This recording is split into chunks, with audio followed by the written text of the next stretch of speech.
Well, ladies and gentlemen, as you can see, we have a special guest on our channel today. We have the Swissair A340-300 by LatinVFR that's going to be accompanying us on our flight from Zurich to Palma de Mallorca. Now, if you guys have been following me on Instagram, FlyBy Zooms, by the way, you guys might have known that I did make a post about the LatinVFR A340 releasing tonight, and as you can see, LatinVFR have delivered what they promised in the aircraft. So we're going to be doing a test flight or a review flight today, basically talking about what are the deficiencies of the aircraft, what it does well, and answer some of the questions that I've been seeing under my community post and my Instagram and so on about how the aircraft actually handles, can it follow a flight plan and so on. So it's going to be one of those. I'm going to try to keep it as concise as possible, but no promises here. There might be new things that I discover. I haven't flown the aircraft yet, so full disclosure.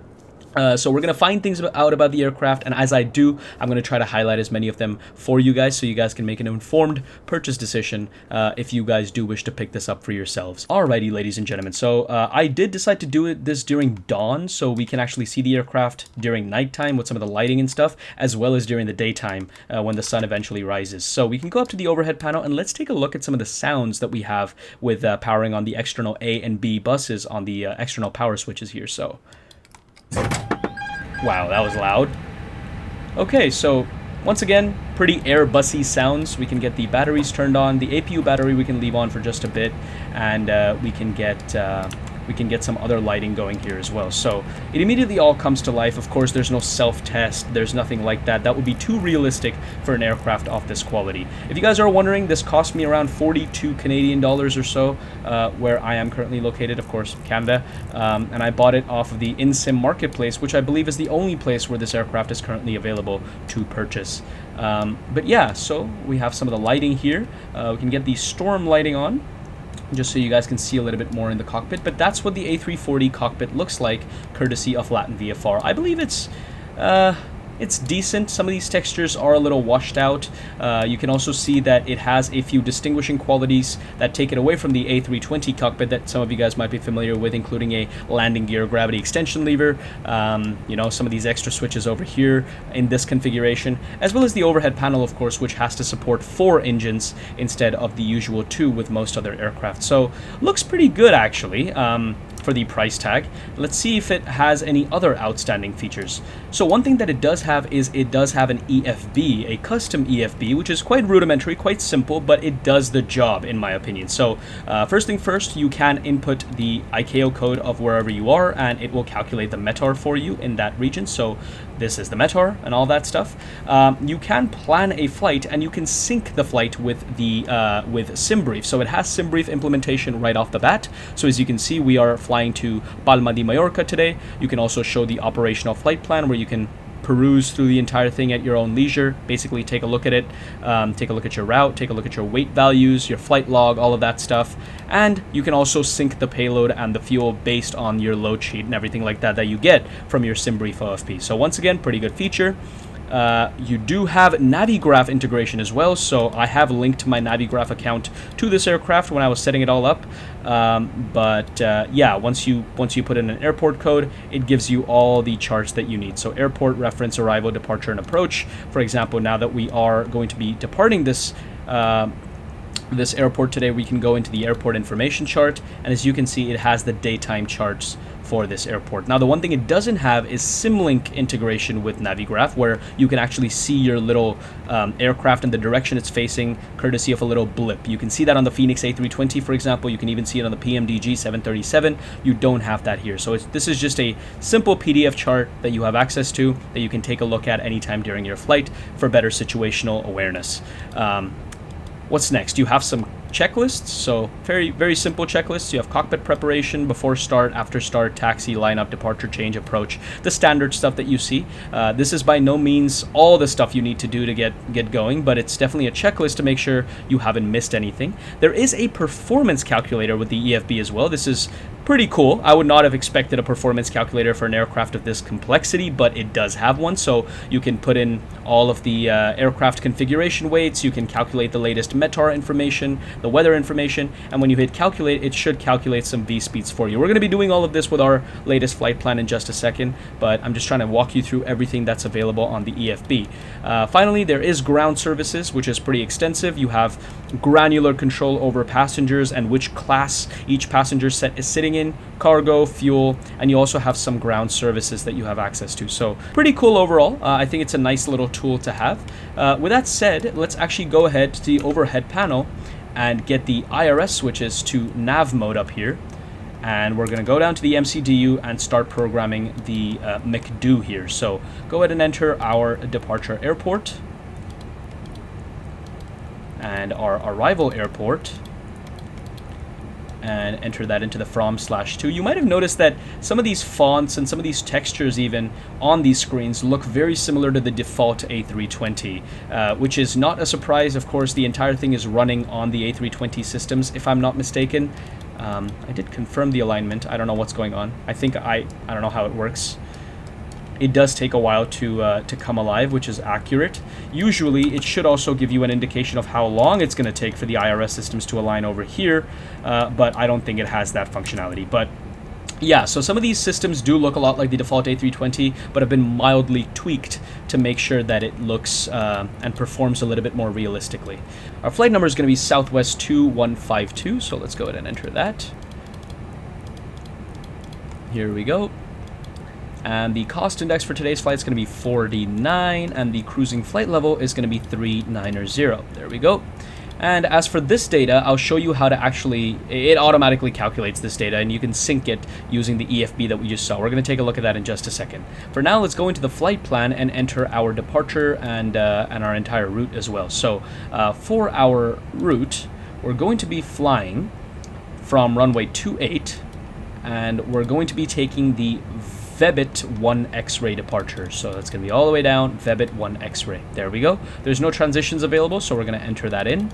And from VEBIT, we're supposed to be taking an airway Tango 53. So we're going to enter that here. Oh, it says not in database. So I think the Airbus A340 by LatinVFR does not support airways, kind of like some of the default aircraft systems that were present before. So I think you're going to have to come here and just manually enter the next waypoint, and it's going to do a direct to that waypoint instead of actually allowing you to take specific airways to get to that waypoint. Alrighty, so the entire route has been programmed. We can go ahead and put in our arrival information, which is going to be ILS06 left. We're going to be taking the Rixot 1 Juliet arrival. So let's go all the way down to Rixot 1 Juliet. Vias, I don't think we have any, so we're going to select no vias and no transitions as well. So no transitions. Enter that into the flight plan, and we have no discontinuities, which I think we have no discontinuities because the aircraft doesn't know what a discontinuity even means in terms of systems modeling and so on. But there's the entire flight planning process done. Next up then, let's go ahead and start up the APU and see how that process is. So go up to the overhead panel, get the master switch on, and ideally, you should also get the seatbelts on here and the no smoking. Nice chimes. Ideally, when you switch that on, this should automatically transition to the APU page, which it hasn't done, and it should say flap open here in a while. So I'm going to give it another 5 seconds. That's usually how much time it usually takes for an aircraft to open up the back flap, and it's not doing it. So I don't think it's modeled. I think you just have to go ahead and press the start button, and you'll see the APU fire up. There we go. And it fires up at an extremely fast pace. So usually the APU, if it's a very good aircraft, a very detailed aircraft, it will take into account things like the external temperature, the pressure, and so on to be able to start up the APU at different speeds. But this one basically starts up in sub 30 seconds, less than 30 seconds. So the APU generator is also available, giving us 116 volts of power. And it says available, so perfect. We can go up to the overhead panel and get the APU battery on, so we can start drawing some power from the APU, and also get the APU bleed on, so that we can get some air conditioning within the cockpit. And now that we don't need the external power anymore, we can get rid of the external A and B power switches. Next up then, let's go into the EFB and let me show you guys what the syncing of the flight plan and everything looks like. So you just go to plan a flight, basically refresh all this data. which does it. Sync the flight plan. It says syncing in progress, syncing finished, and then you can sync the payload, and when I hit sync fuel, you'll see the aircraft do a little bit of a jump here. There we go. There's the little jump, and that's because the aircraft just got a whole lot more lighter. And as you'll see in the init page, if I go to the next page, the block fuel has now been adjusted to reflect what it's actually going to require us to go from here to Palma de Mallorca, including the zero fuel weight values and the center of gravity values as well.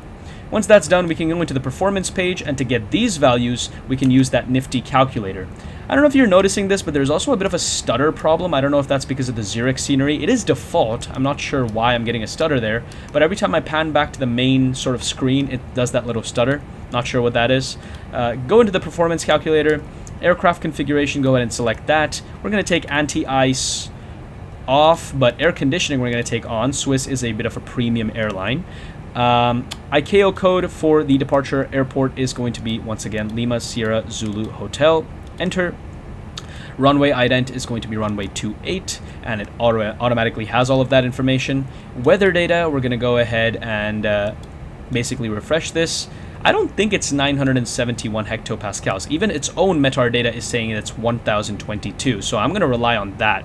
8 degrees Celsius is the temperature, 1022, 360 at 3. That's what I'm going to put into this, because I don't think this is accurate. So, and with that, once you've entered all the information there, you can just hit calculate, and it just spits out the V-speeds for you. So we're going to be doing a flap setting of 1, V1 of 132, VR of 132, and V2 of 152. There we go. So go into the MCDU again, enter V1 of 132, the R, rotation speed of 132, and our V2 is going to be 152. Let's see, engine acceleration. Okay, so flaps is going to be 1. We don't really have a value for the trim, so I'm just going to put down 0.0. And the flex temperature, I don't know if this is automatically calculated or if it's sort of sensed or anything like that, but it just says 48 degrees. We're going to keep it at 48 degrees. It's automatically calculated a transition altitude of 8,000 feet, but that does appear to be wrong. Our flight level is going to be, or sorry, transition altitude is going to be 7,000 feet today. So we're going to enter that in, and that's pretty much the entire flight planning and everything done. You will notice that the aircraft is it doesn't have individual systems on either side of the aircraft. So the first officers and the captain systems are mirrored. For example, if I press the constraint button here, it constraints on both sides. It's not like I can put airport on the first officer side and constraint on the pilot side. It mirrors both sides. Same thing happens with the flight plan as well, or the MCDU. Any page that I visit on this side is also mirrored on this side. And I believe the EFB is also like that. So if I go into this page, the EFB will mirror. It saves some system resources, and once again goes to show that this aircraft is not a study level aircraft by any means. We're just going to try to find out if this aircraft can do point-to-point operations. We're going to turn the flight director on here, and our initial climb is going to be 5,000 feet according to our SID. And going up to the overhead panel, we can get the fuel pumps on and get ready for departure. The sounds are very, very nice, I must say, off the various switches. Get the beacon light on, and yeah, that's pretty much it. So let's call the tug and see if GSX does work with the pushback aspect of this aircraft. Okay, so the jetway is disconnected. I have requested for pushback and departure, haven't heard anything yet. But let's see what happens. The pushback driver does happen to be there. He's looking around very intently. Let's see if he has the foresight, Airline Assistance Switzerland, to actually attach and push us back. Hello, Captain. We are ready for pushback. Interesting. Okay, so the pushback system does work, but the catering and everything else does not work. I'm pretty sure that's going to be resolved relatively quickly. For those of you guys who do use GSX, there's going to be a GSX profile that probably gets made by the community and put on FlightSim.2 or something like that. I'll be sure to put it down in the description section of this video once it does. But yeah. Another thing to note is that this aircraft does have a fully modeled cabin as well, which I'll be showing you guys once we get into cruise. Another thing we can do is we can go ahead and turn off the storm lighting here. We're getting quite a bit of lighting from outside. And there we go. It does do GSX. So facing west at taxiway north, or November is what we want. Releasing parking brakes. Commencing push. All engines clear. Start at will. Okay. All engines clear. Let's see it. Is it going to push me back? It does push me back. Perfect. All right, so let's go ahead and start up engine number 4 and 3 together. Crank this to start. It automatically switches to the engine ignition page, and then we can get 4 and 3 started, and I'll let you guys listen to the, hopefully, a good rumble that's been modeled from the passenger point of view.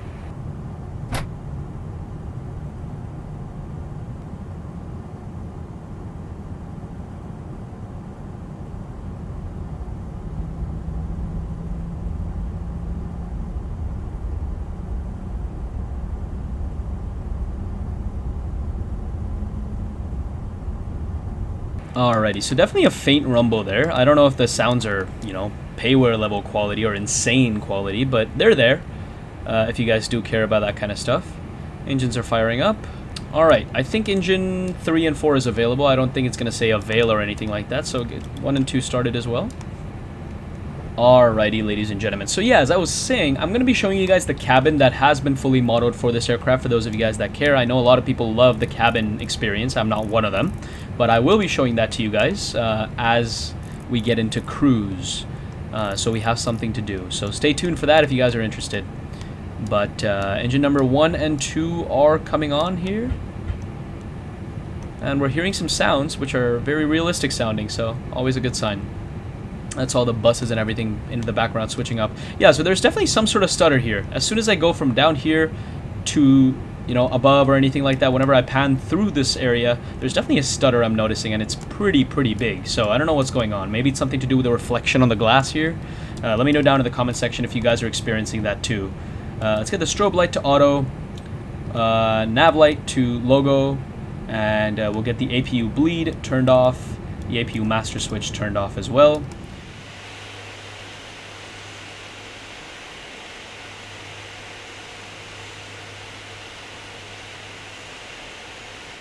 Okay, as for performance, as you can see, I'm running pretty much everything on Ultra on my 4090 here, and it's getting around 63 frames per second.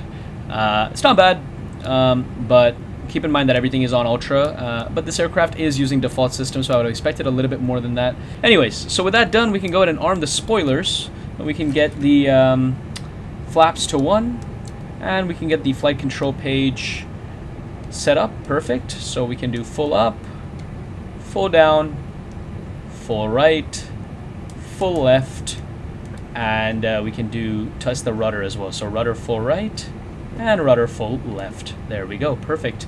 Flight control check completed. Go back to the engine page. Make sure that the engine igniter goes to normal. The TCAS system, it can't be interacted with. Another thing that I've tried now. The TARA is always switched on, so it's always on mode Charlie. I would not recommend you guys fly this aircraft online. I don't think it has the capabilities to be able to follow vectoring instructions and all of that, but once again, we'll see the capabilities of this aircraft as we get out of here. So, get the taxi light on, and parking brake released, and let's taxi to the runway. So sound-wise, not bad. You can hear a little bit of sound here in the passenger cabin, which once again, it's actually modeled, it's custom modeled, so the Swiss cabin is modeled with Swiss sort of elements everywhere. Nice. Alright, we should be taking a right on the next right here on Echo, and then taking another right on Alpha, and then all the way down to runway 28. Yeah. I must say that the turning performance of the aircraft is quite bad. I'm trying to turn the aircraft, I'm trying to taxi it properly, but it does not seem to want to cooperate with me. My rudder is basically full flat to the floor on the right side, and it still won't turn right. So it's a little clunky in that regard. Yeah, that's a bit of a steep turn. I don't know if I'm going to be able to do it. This reminds me of one of the problems I used to experience with the Boeing 787, the default one, back in the day. And it always seemed to have a problem with making sharp turns, because I don't know if the taxi system was kind of off or what. But yeah, as you can see, it's not able to take a turn here. This is maximum turn radius of the aircraft, which is definitely a problem that they need to address.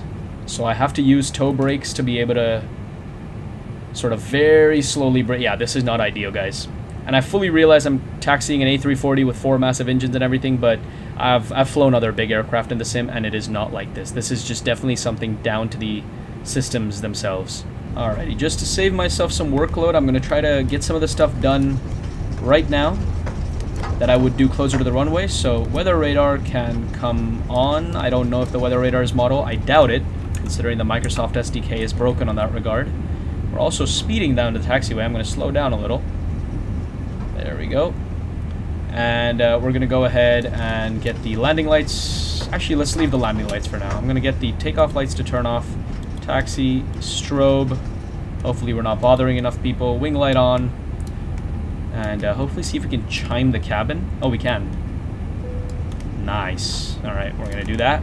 Yeah, the taxi sounds are a little rumbly. I don't like them. Like, they're very, like, as if I'm in a very clunky, creaky piece of metal, which is not very accurate. I know things bounce around a lot and vibrate a lot in a real aircraft, but yeah, it's too loud. It feels overdone a little. I'm not gonna lie. Alrighty, so we're turning left. At least we haven't skidded off the taxiway and got into the grass. It's my insane piloting ability here. Okay, we're starting to speed up a little, and we look like we're not gonna make this left. There we go. We are now. Okay, guys, I think we've done it. This itself deserves a sub, in my opinion. So if you guys haven't subscribed to the channel, if you guys haven't followed us on Instagram and Discord, make sure to do that. And let's get ready for departure. So, landing lights on. And brighten these displays up as well. That's interesting. These displays are individually brightened up, but everything about the displays is controlled and mirrored on both sides. Parking, auto brake max, and yeah, pretty much ready to go. So let's go ahead and crank it up to 50%. And let's go ahead and get man flex. There we go, man flex. Runway. We don't have SRS. Auto thrust is blue. Try to maintain the center line here. 100 knots already, cross-checked. And V1 rotate. Smooth departure out, beautiful. Positive rate of climb, gear up. And we're already past the flap retraction speed, so we can go ahead and take flap 1. I'll take it right in just a second. There we go. And we're not going to go to 20 degrees like the flight director is telling us to. We're going to try to keep it at 15 degrees. It's going to ask us to come down. I'm going to try to fly it manually for a bit as well here. There we go. It's alright in terms of manual flying. It's not the best, I must say. Very clunky. There's the lever climb. There we go, throttle climb. And there's the flight director coming down. I'm going to try to follow it as much as possible, but as you can see, it's very clunky. I can't maintain it very easily. I'm trying my best. There we go. Alright, and let's see how the autopilot handles the rest, because I'm pretty sure most of you guys just want to see that. How the aircraft follows the flight plan. So, give the controls to autopilot here, and dial in a higher altitude, 39,000 feet. And we're going to go ahead and say open climb. So the aircraft should speed up to 250 knots, and then start climbing up to 39,000 feet as well. You can go ahead and take the spoilers off and turn off some of the lights that we don't need. Here we go. And yeah, climbing past 5,000 feet. Sunrise looking absolutely beautiful with some of the lights down there. Wow, look at that. That looks pretty. Seems very quiet behind the wing, but in front of the wing, it's rather loud. I don't know if that's realistic spatial audio, but you guys have to let me know down in the comment section below. I don't think I've ever had the privilege of actually flying on an A340 in real life, so I wouldn't know. I do usually keep my eye out on for things like that. Alrighty, approaching our transition altitude of 7,000 feet here momentarily. I'm going to go ahead and switch our altimeter and see what the aircraft does. Alright, switching to standard. There you go, no jolts, nothing like that, and the aircraft seems to be doing a very good job of following the flight plan here. Now, you can clearly see from this route that it does not have sort of dynamic route radius planning and stuff like that. Like, it can't draw a nice, neat curve around a waypoint to be able to sort of navigate it effectively. It has this very, like, 180-degree turn over here almost, 160-degree turn, which is not ideal. And that's primarily because we can't enter airways in the flight plan as well. But it's just one of those things that you have to live with. And if you can directly travel to certain points using the direct menu, you'll be fine. Alrighty, so approaching 10,000 feet, go ahead and take the landing lights off. And yeah, wing light off as well. There we go. Sounds good. And the aircraft also knows how to level off, so it levels off at 10,000 feet, tries to find some more speed, to try to get up to 320 knots, and once that's done, it's going to begin climbing again, I expect. So yeah, LNAV performance is decent, so far at least. VNAV performance has also been relatively decent so far, so far nothing to really complain about from a systems end. We'll see how this fares once we get into the approach phase, which is where all of this really starts to count. But yeah, in the meantime, I'll let you guys enjoy this turn over towards the Obedu waypoint.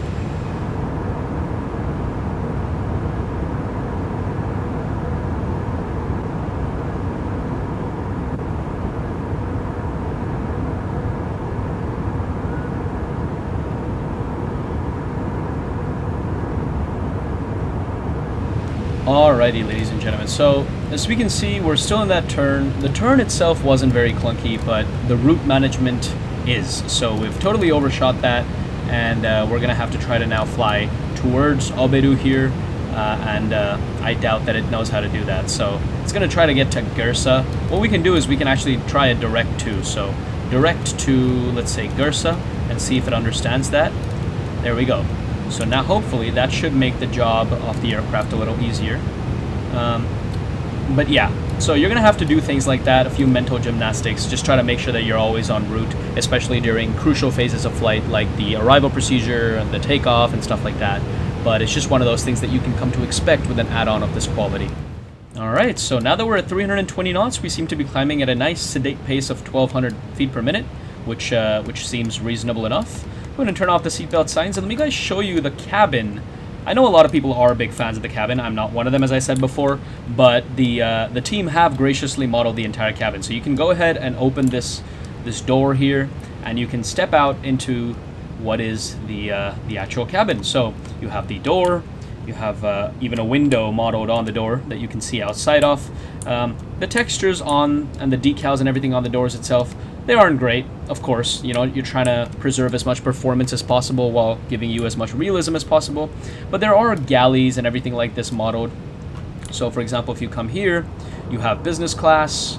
That has been modeled pretty well. I don't know if this color scheme is used by Swiss Airlines, but there are Swiss Airlines elements that you'll see throughout this cabin that make you think that the devs have modeled it. For example, there you go. It says Swiss over there. Alrighty guys, so as we come over these beautiful mountains here, there's not much else to show you guys in terms of the departure procedure. I will see you guys when we're getting close to top of descent, when we have to enter some pertinent information about that, and how the aircraft handles that whole sequence. So until then, I'll let you guys enjoy some cruise cinematics, and I'll edit it straight to the arrival procedure. Alrighty, ladies and gentlemen, welcome back to the descent stage of this flight. We're going to be descending into Lima Echo Papa Alpha, or Palma de Mallorca, very, very soon here, around about 80 nautical miles away from our top of descent point, a little bit less, maybe 60.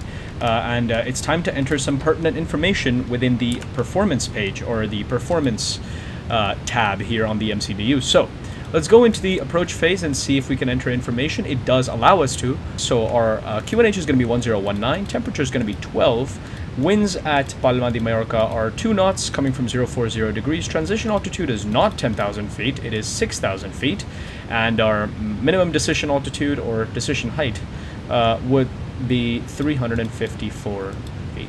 There we go. So that's the departure phase, or the arrival information inputted. We can also go ahead and select the appropriate auto brake quantity, and to do that, we can actually see what the airport looks like using our Navigraph charts here. So let's check it out. So we can go all the way up here, go to the airport, clear the airport, and select LEPA instead. Here we go. And here we can select the airport information for this airport. Here we go. And it's clear that 06 left is a relatively long runway. So auto brake low should suffice, especially with the low fuel and everything like that we're coming in with. And the passenger count isn't too high either, and we're not fully loaded or anything like that. So low auto brake should suffice. Alrighty, so we're gonna input a lower descent altitude here at 10,000 feet, and we're gonna go ahead and say start managed descent.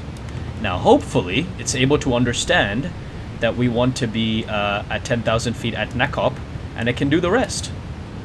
Alrighty, guys, getting to the moment of truth here. We're less than 2.5 nautical miles away. We should expect to start descending automatically just as soon as we pass this little white indentation over here. So that should be right about now. But let's see. There's the top of descent. There we go. It goes into descent mode and just plunges us down like that. I don't think that's very realistic. The passengers would have definitely felt that change in G's. But yeah, now it's back to a sedate pace. 1,200 feet per minute descent rate. The speed seems to be increasing, so I'm assuming the engines are going to come spooling down. It's doing it. Let's see how the VNAV performance of this aircraft is, and if we need to actually take up manual control at any time. Okay, I think the descent rate is very slow here, actually, so I'm going to actually speed up the descent rate because I'm not too sure what the parameters on the aircraft look like. So I'm going to start descending at around about 15 to 1,600 feet per minute here, actually, and make sure that the speed is being controlled. Here we go.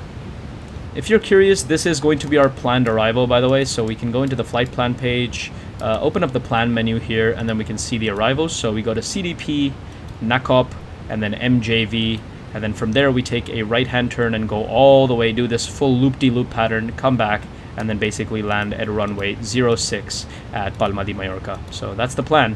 And hopefully all of that big turn gives us the opportunity to slow us down and do all of our self-vectoring as required.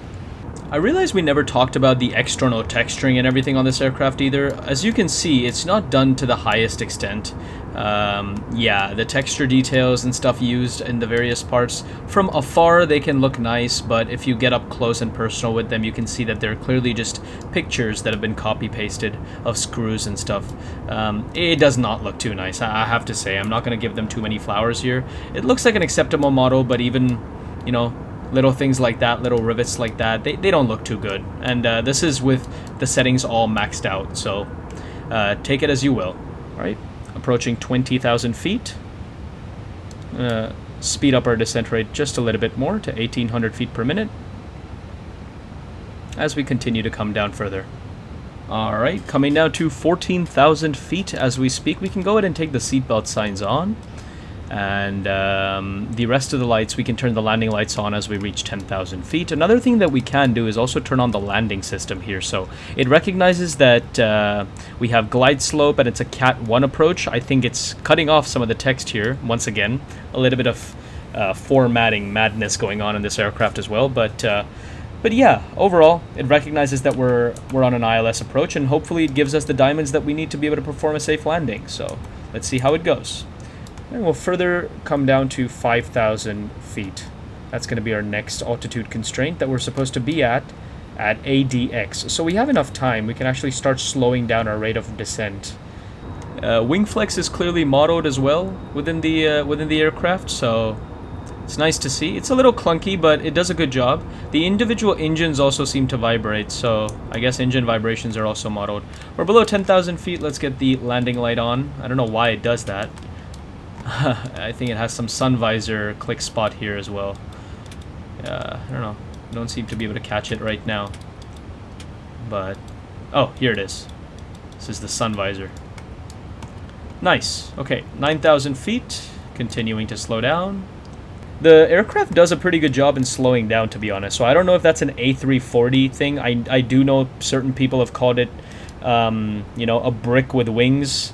It's affectionate names and stuff like that. I don't know if that's because of its ability to bleed speed like this. Hopefully it is. Now, from what I can see, the entire curved path here seems to have disappeared. So I don't really know what the aircraft is planning to do. Yeah, I'm going to have to take over manual control here as well. It's because clearly the aircraft does not know what it's trying to do at this point. Alright, so we're below the transition altitude as well. We'll go ahead and select 1019 on the QNH right here. Perfect. Now we are heading towards a mountain range here, so I don't know how low we want to get, but I'm gonna try to thread the needle as much as possible here. And we can slow ourselves down at this point as well to 210 knots. The sounds are not amazing. It sounds like a vacuum cleaner every time it spools up, and every time it spools down, it again sounds like a vacuum cleaner. I'm trying not to be too sort of critical of this aircraft, but I just have to point out everything. It's part of my job in being an objective reviewer, I would say. So don't take this as a negative review. I think the aircraft definitely has some qualities that make it very appealing for an Xbox audience, or even a PC audience in some respects, if you're not super interested in getting a study level airliner or anything, but it's just something that I wouldn't use much personally.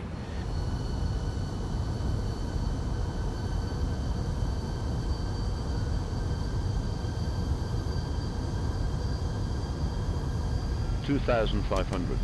Okay, great. We have a nice call out from within the cockpit. 1,700 feet or above at FF06L. By that time, I think we would have already intercepted everything we need to intercept for the ILS. And at this point, we can also take the lights, whatever ones we need. We'll arm the spoilers, and we'll go ahead and reduce speed to 185 knots. And there's the vacuum cleaner sound, the one that I was referring to before. Perfect. And there's the localizer alive. Let's go ahead and capture it. Localizer. And we're probably going to end up overshooting it just a little bit, but it should recapture the localizer there. But we're landing directly into the sunrise, so seeing these displays is going to be a little challenging. I have the pre-FD and the ND dialed up to the maximum brightness, so this is the best we have right now.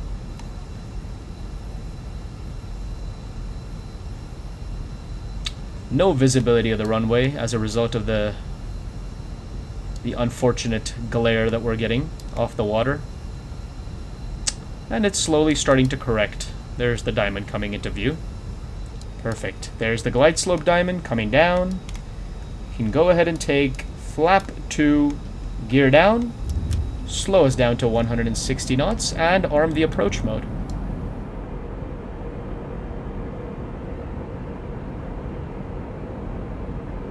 Quick and easy. Now the aircraft is really starting to struggle. It's at 70.3 on the N percentage, but we're starting to come down. So let's just bring it all the way down to our approach speed now, which is 141 knots.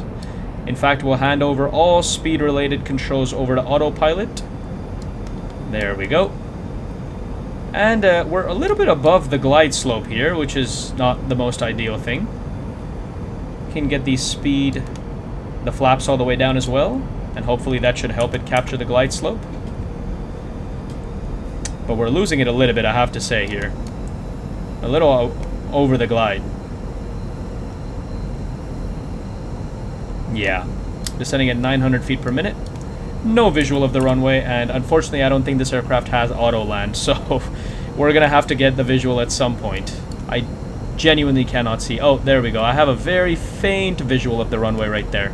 2 reds and 2 whites, I believe. So, perfectly on the glide. Great stuff.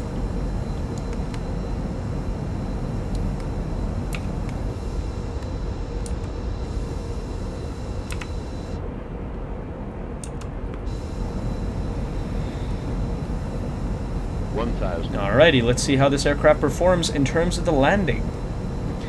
Sterile cockpit, and don't blame me if this is either a floater or a banger. Still can't see anything too properly, but it's time to disconnect the autopilot. Okay, autopilot off, and let's continue to come down. Seem to be drifting slightly off the glide. Aircraft seems a little heavy to control.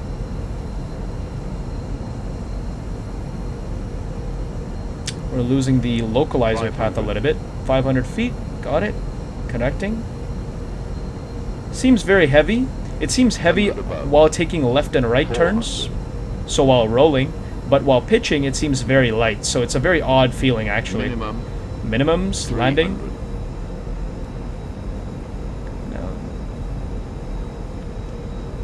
Yeah, pitching is very finicky. 200 feet. 100. There we go. 50, 40, 30. Oh, wow. It completely gave out on my pitch controls there for some reason. Retard. retard, retard. There we go. There's touchdown. Nose on the ground. Thrust reversers armed. And we are slowing down. 80 knots. 70 knots. 60 knots. And reverser stowed. Manual braking. And we will try to vacate on this taxiway. And there we go, ladies and gentlemen. Welcome to Palma de Mallorca International Airport. Flight time was around about 1 hour and 45 minutes so far, so not bad. Quick little hop to try to discover this aircraft. And we're vacating on November 2. Let's go and try to see if we can park this aircraft and bring it to the gate. Let's turn off the landing lights. Taxi light can come on. Turn off can go off. Strobe can go to auto. We can take the wing light. It was off anyway. Nav and logo can come to 1 as well. And we can take the APU on as well here. I don't expect the taxi to be too long, so it's better to get all this done now. Weather radar off, and what else do we need here? Everything else is pretty much good to go, so all we have to do is just basically pick a gate here and pull in, essentially. But yeah, as you guys saw with the overall landing experience, it was a little finicky. As I seemed to retard the thrust levers, there was definitely a feeling of, finickiness, I guess, if that's a word, with the pitching controls. The rolling did seem to have that lack of responsiveness that is conducive to a large aircraft like this, but the pitching seemed to be very, very weird, I have to say. So definitely not pleased with the ability to land of this aircraft too much, but does it get the job done? Yes, I think it gets the job done. That's my verdict, I guess, with this aircraft. If you ask me to boil everything down to just one sentence, I'd probably say it gets the job done. Let's try to turn it around. Ignore the tanker, guys. This is not a realism class over here. Okay, so excuse the Top Gun skills, but we have parked at the terminal now. Wasn't the best, but we managed to get it done. Parking brakes on. Let's get the spoilers off. Should have done that way before. And we'll get the flaps back as well. Just make sure that happens before we cut engine power. Totally forgot to do that once we landed. My bad. And now that that's done, we can go ahead and get the engines off. Perfect. APU bleed. APU is going to take over. Perfect. GSX menu. Operate the jetways. And we can take external power as well in case we want to get off the APU. So APU off. Nav light can stay on. Beacon can go off. Strobe can go to off. Seatbelt signs can come off. No smoking can come off as well. And nothing else to do on the overhead panel. Actually, we could go ahead and turn off all of the fuel pumps here as well. Perfect. Sounds good. And that's it, ladies and gentlemen. That was the approach and landing into Palma de Mallorca with the LatinVFR A340. The parking job, as you can see, is absolutely abysmal here, ladies and gentlemen, but thank you so much for joining me on this ride. What is my final verdict? Well, I've said it a few times throughout this video, I think, but I think it is that it can get the job done, and I definitely feel like it's a good addition to your sim hangars if you're just looking to try out another aircraft. For $40, is it worth it though? Well, I think it definitely needs a lot of updates to make it work. The VNAV performance was a bit shambolic, especially on approach. The takeoff and the climb out procedure from Zurich was very, very fun. It seemed very easy, apart from obviously the taxiing around, which also needs fixing. I don't know if that's on my end. Please do let me know down in the comment section below if you guys have this aircraft. Have you guys encountered a similar problem or not? But I personally feel like I used to have this problem with the 787 way too much back in the day with the taxiing, and it seems to be the same problem with this aircraft as well, disallowing me to actually properly do taxis, which again adds to the fact that this is not a VATSIM capable aircraft in my opinion. I don't think it was ever meant to be. I think LatinVFR do a fantastic job in terms of providing some variety to us, and they're very transparent. They never say that their aircraft are super detailed and all of that. They try to keep it very very mellow. I don't like the fact that they took away Horizon Simulations' right initially to mod their aircrafts and to make them better. I think their A318, A319, and A321 projects back in the day were made significantly better by the likes of Horizon Simulations. But since then, I think they've had a bit of a falling out. I'm not too sure what's going on that front, to be honest. I don't want to comment too much, but I do believe that this aircraft definitely needs some love and some updates so that it becomes properly viable to actually fly around. That's my final verdict, I guess. I do think that it has a lot of good things going for it. The external modeling, I think, is great. Cabin, if you guys want to see more cinematic content, do follow us on FlyBy Expeditions. I'll definitely be flying the A340 a whole lot more there because there's a lot of potential that you can sort of extract out of an aircraft like this from a content creating standpoint. But from just a flying standpoint, it definitely needs an update.